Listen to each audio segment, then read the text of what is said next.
istrinya yang bernama Paula. Apa yang menjadi persoalan ini saya ibaratkan pagar makan tanaman. Itu dia punya judul cerita.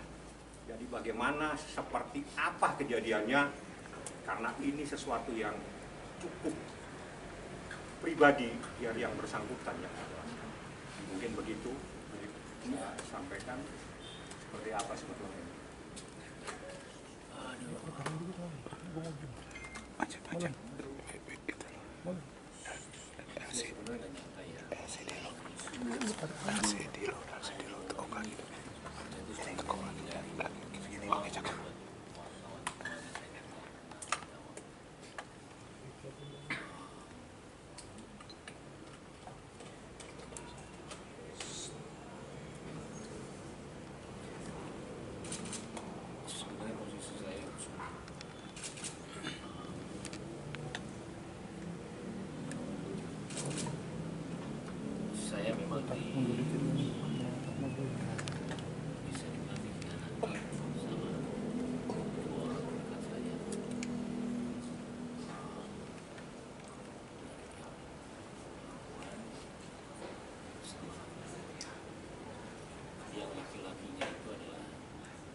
Saya nggak nyangkanya ketika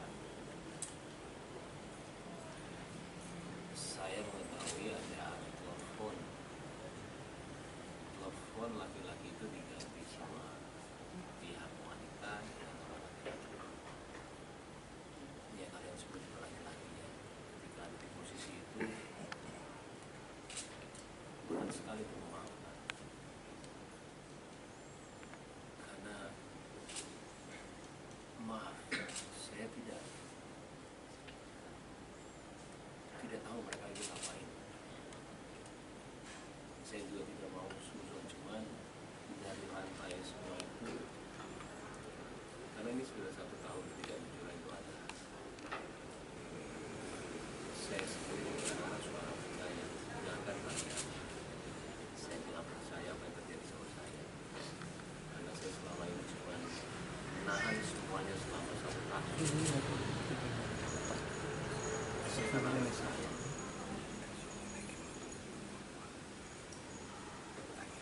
saya kalau udah bicara anak terus salah, apapun yang kalian bicara mengenai saya nggak ada masalah sama sekali. Saya tahan semuanya selama berita itu ada ya. Mau saya dibilang ini, mau saya dibilang beda-beda dia sama orang lain. Mau apapun itu saya nggak apa-apa. Saya cuma mikirin anak saya doang. Saya nggak mau mereka itu tahu masalah ini. Cuma sama kesini itu semua ketidakjujuran itu ya terus dan ditambah saya kayak nggak ini sendiri ya, nggak percaya saya itu menyelesaikan selesai. Kalaupun saya maaf, kalaupun saya bicara yang menerima itu adalah teman saya ketika kejadian itu ada, saya kasih tahu sama kalian semua. Tapi saya mungkin dipuja-puja sama semua orang, apalagi kalian ada yang bilang juga kalau saya tidak setuju kalau dia pakai hijab. Maka saya mau dia pakai hijab. Pakainya hijabnya itu berbarengan bulannya dengan permasalahan itu. Saya itu juga cuma mudah-mudahan dapat hidayah, mudah-mudahan dikasih jalan yang benar. Saya nggak mau ada itu sama dia. Sebenarnya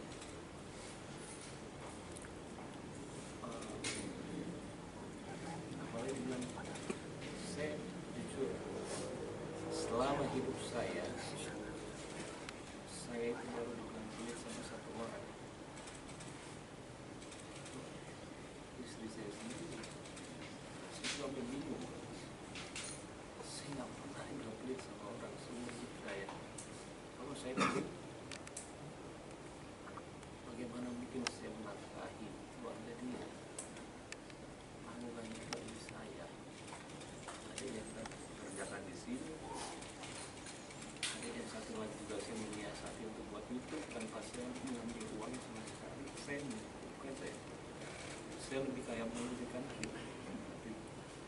orang tuanya pun tiap bulan saya kasih melebihi dengan orang tua saya. Kalau kalian tahu semua di sini, uang saya itu masuk perusahaan. Jadi mau lagi dia sehingga satu rupiah pun saya digaji dari perusahaan, mau lagi juga tanpa saya tahu saya cuma berapa. Jadi hasil kerja saya itu masuk perusahaan.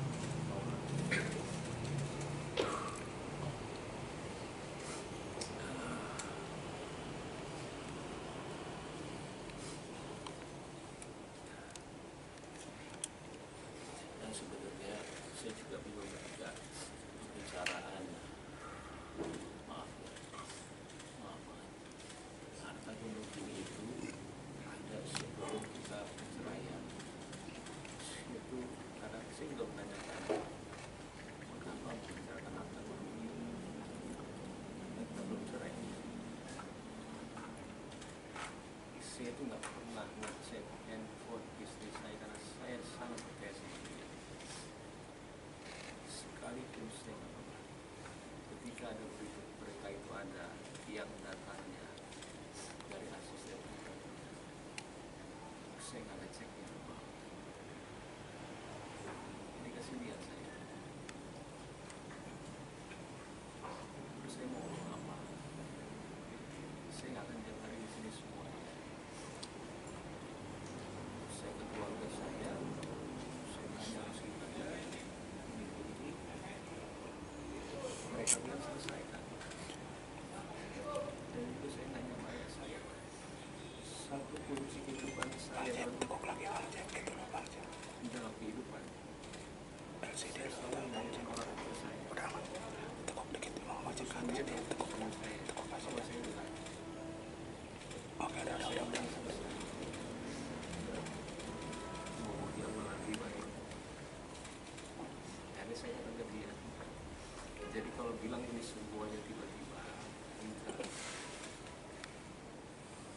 Saya waktu itu teman juga bukan masalah ini ya, di masalah sifat. Saya datang orang tua sudah tidak bisa. Akhirnya saya coba lagi, saya bilang sama dia terakhir.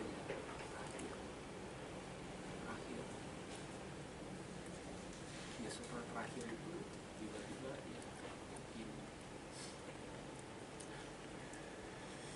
Sekali lagi mungkin saya tidak akan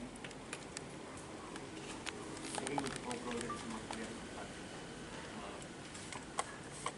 Saya sengaja sekarang ini supaya clear aja.